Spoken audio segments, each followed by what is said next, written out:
Bonjour, bienvenue dans la semaine des médias sur iTélé. Au sommaire cette semaine, 3 femmes fortes, 3 animatrices qui ont su s'imposer dans des thématiques pas faciles. Vous allez voir, en quelques années, Virginie Guillaume s'est imposée comme la madame divertissement de France 2 en prime time. Et là, c'est pas facile, hein. On va en parler de s'imposer en prime time quand on est une femme, justement, et sur France 2. Vous êtes d'ailleurs quasiment la seule en ce moment. Vous allez nous raconter justement comment tout cela s'est passé.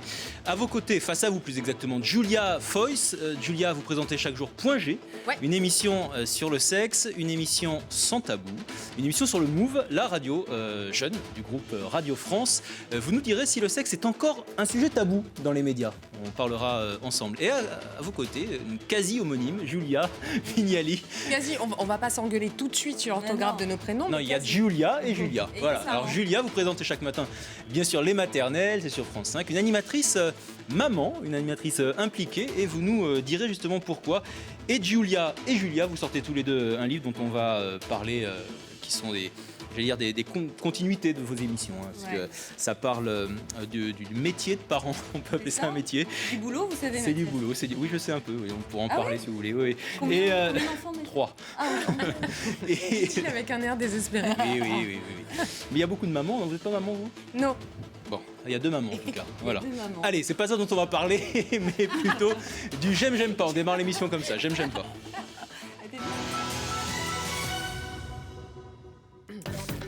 Virginie, être l'une des seules animatrices, je le disais, en prime time sur France 2, vous aimez, vous n'aimez pas? Non, mais je pense pas être la seule.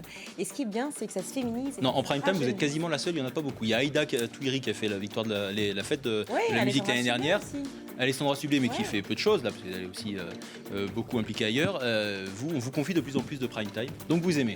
Bah oui, c'est sympa. Puis c'est vrai que le prime sur France 2, c'est peut-être un peu plus. C'est pas plus facile, parce que The Voice en face, c'est difficile. Oui. Ah, vous savez, souvent mais le samedi soir. Oui. C'est une place importante et toutes les cases de France 2 sont difficiles, que ce soit l'Access ou l'après-midi. Donc, c'est vrai, on va en parler. Julia Foyce, que l'on vous parle tout le temps, comme moi en ce moment, de votre sœur Marina Foyce. Ça vous aimez ou vous n'aimez pas? Vous dédiez à la fin dans les remerciements à vos frères et sœurs. Évidemment. Voilà. C'est-à-dire que pour vous, ma sœur égale Marina. Pour moi, ma sœur égale Marina et Elena. Donc voilà, quand on parle de mes sœurs, je suis contente. Ok. Julia, les bouquins de Laurence Pernou, vous aimez, vous n'aimez pas? Ah ben c'est super, vous avez, il y a plein de trucs qui sont sortis depuis, en fait. Mais c'est la base. Enfin, ça reste la base. Voilà, c'est le Michelin de la maman, quoi. C'est un peu ça. Un peu ça, oui. Ouais. En tout cas, vous sortez. Et toi, tu fais comment? C'est chez Flammarion. Julia Vignali, quant à Julia, vous sortez point Julia. Point G comme Julia. Point G comme Julia. Oui, l'émission s'appelle Point G sur le Move. On démarre, Virginie, par votre actualité. Et elle est souvent en prime time, l'actualité, en ce qui vous concerne sur France 2. Vous êtes la nouvelle star féminine de France 2. Vous avez d'ailleurs présenté Nouvelle Star. Mais sur M6, ça, c'est quelque part un vocable que vous connaissez. Est-ce que c'est difficile, quand on est une femme, de s'imposer en prime time sur une chaîne où il y a finalement assez peu de femmes? Il y a beaucoup d'hommes. Patrick Sébastien, Michel Drucker, entre autres, mais assez peu, assez et peu non, de femmes. Parce qu'en fait, du fait qu'il n'y ait pas beaucoup de femmes, ça laisse de la place justement pour les femmes, pour moi, pour les nouvelles que nous sommes. Et en même temps, oui, c'est compliqué parce que c'est une chaîne qui a longtemps été, et qui ne l'est plus maintenant, mais qui a longtemps été un peu machiste.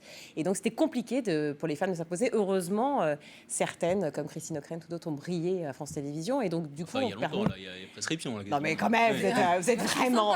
Quel manque d'élégance, mais c'est pas ça. Mais c'est pas ça. Mais c'est pas une question d'élégance, c'est qu'on reparle toujours de Christine O'Krent qui parle de son 20 ans. Enfin, Christine O'Krent, c'était il y a 30 ans. Voilà, mais plein de femmes sont apparues, si vous voulez, à France 2, Marie Drucker aujourd'hui, etc., qui font que la chaîne... Je parle du divertissement de prime time. Eh oui, divertissement, c'est vrai que ça a été longtemps...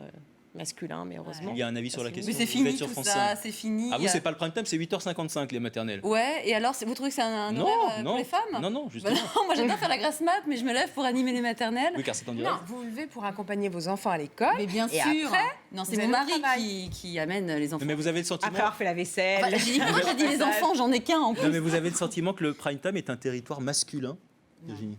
Non, pas forcément. Non. Franchement, je ne le vois pas comme ça. Déjà, je ne vois pas mon métier par rapport aux cases de programmation, déjà. Je me dis pas, tiens, je vais faire un prime. Il n'y a pas de Graal, le prime time, c'est pas un Graal, quoi. Non, parce que lorsque j'ai fait une seconde partie de soirée qui s'appelait Secret de famille sur France 2, j'ai adoré animer cette émission. Et pour moi, c'était en partie le Graal. Donc, non. Alors on va parler de votre actualité. On vous retrouve en ce moment précisément en prime. C'est la 2e saison déjà de Qui sera le prochain grand pâtissier. Il y avait 4 primes l'année dernière, il y en a 6 cette année. Ouais. Comme quoi, c'est bon signe. C'est bon signe. L'année dernière, ça avait 6 cette année. Ça avait rassemblé près de 4 millions de téléspectateurs l'an dernier. C'est une des réussites de la saison dernière. À la recherche du meilleur pâtissier, sur d'autres chaînes, on recherche aussi des meilleurs pâtissiers. Il y a une forme de concurrence entre les émissions. Il y en a toujours. Le pâtissier de France 2 est les meilleurs que celui d'M6 en l'occurrence, ou comment ça se passe alors? Non, c'est différent, mais c'est vrai que je disais, ils ont interdit d'envoyer spécial. Il y a toujours ce que vous faites, il y a d'autres émissions médias, voilà. Je pense qu'il y a de la place pour tout le monde. En revanche, on s'entend très bien. Mais quelle est la spécificité de la vôtre alors? En quoi, quoi le vôtre est le plus grand pâtissier alors?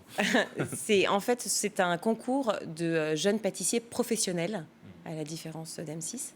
Mais encore une fois, les 2 émissions ont leur place, mais c'est juste différent. Donc on a des pros en fait qui viennent s'affronter en fait sur notre émission avec un jury composé de 4 personnages magnifiques qui sont Pierre Marcolini, Christophe Michalak, Christophe Adam et Philippe Uraca. Star de la pâtisserie. Ouais, et Philippe Uraca est président des MOF, meilleurs ouvriers de France pâtisserie.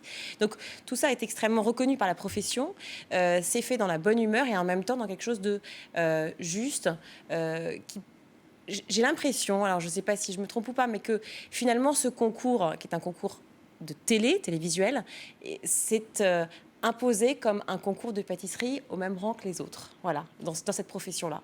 Donc c'est vraiment la manière de Top Chef versus Master Chef sur d'autres façons. Oui, alors là on reste effectivement. Alors c'est toujours de la télévision, mais j'ai l'impression, j'ai rencontré beaucoup de chefs pâtissiers et de chefs cuisine aussi, et je crois que la pâtisserie avait besoin de prendre une certaine revanche par rapport à la cuisine en général, parce qu'on parle toujours des grands chefs. Ah, je sens que les camarades à gauche sont d'accord. Mais oui, mais parce que c'est pas le même métier en plus.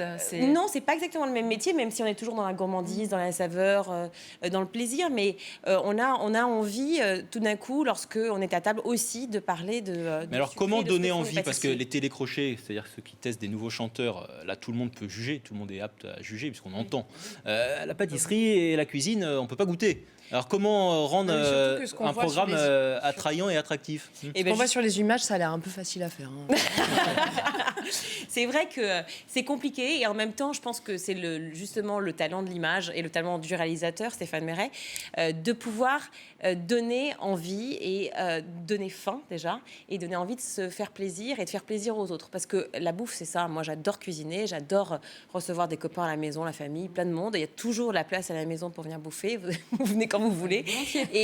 Et donc, c'est un moment de plaisir, un moment de partage. Et je crois que la télévision sert à ça. On n'est pas là pour faire la télévision, mais par hasard, la télévision arrive à s'immiscer dans la pâtisserie et dans le plaisir culinaire. Et donc, on donne ça aux spectateurs. Et je crois que ça fonctionne, quoi. Donc, je vois les SMS que je reçois à chaque fois qu'une émission est diffusée. C'est j'ai faim, je vais faire vous prenez combien de kilos après le tournage de ces émissions? Non, mais là, je disais, 6 émissions, 6 kilos. Non, mais j'en ai pris quand même 4 quand même. en 3 mois. Je suis en train de douloureusement les perdre tous les matins au sport. C'est dur.